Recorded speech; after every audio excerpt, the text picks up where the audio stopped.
Nama saya Fitriani Naputupulu. Saya akan menjawab pertanyaan dari mid semester. Fonetik adalah bunyi bahasa yang dihasilkan manusia tanpa tahu fungsi bunyi itu, dan fonologi adalah kajian bahasa yang mempelajari bunyi-bunyi bahasa yang dihasilkan alat ucap manusia.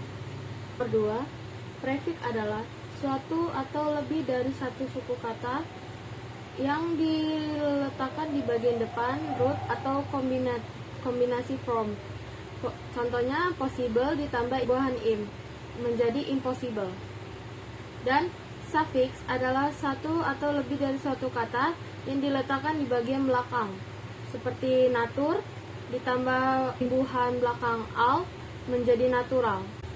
Nomor 3, free morphon adalah morfon yang dapat berdiri sendiri sebagai kata dan dapat berfungsi secara mandiri. Contohnya cat, boat, in, dan on. Bond morfon adalah morfon yang dapat muncul dalam kombinasi merupakan bagian sebuah kata. Contohnya as, ing, dan man.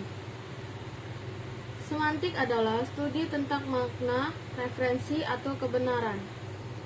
Pragmatik adalah studi penutur, analisis maksud tuturan dari makna terpisah suatu kata.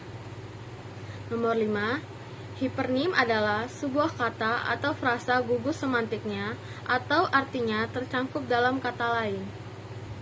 Hiponim adalah kata atau frasa yang maknanya tercangkup dalam kata lain dan frasa lain.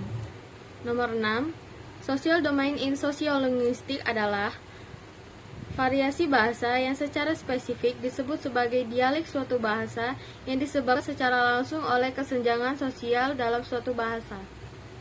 Nomor 7, language acquisition merupakan proses pemulihan bahasa secara tidak sadar. Language acquisition biasanya terjadi saat masa kanak-kanak atau yang kita kenal dengan penguasaan bahasa pertama. Sedangkan language learning, pembelajaran bahasa secara luas diartikan sebagai pengembangan kemampuan berkomunikasi dalam bahasa kedua atau bahasa asing. Nomor 8, sign adalah objek yang kita pikirkan, contohnya apel. Sedangkan signified adalah konsep dari mental. Contohnya, apel adalah buah, apel adalah apel, apel itu segar, apel itu sehat, dan apel itu manis.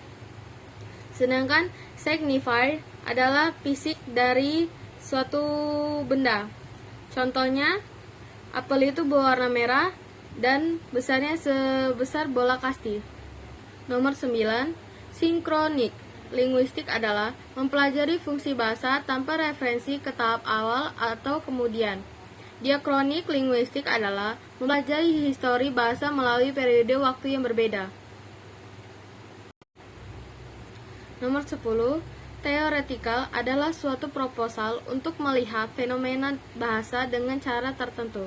Sedangkan applied linguistik adalah mempelajari masalah-masalah praktis seperti perkamusan, terjemahan, patologi wicara, dan lain-lain.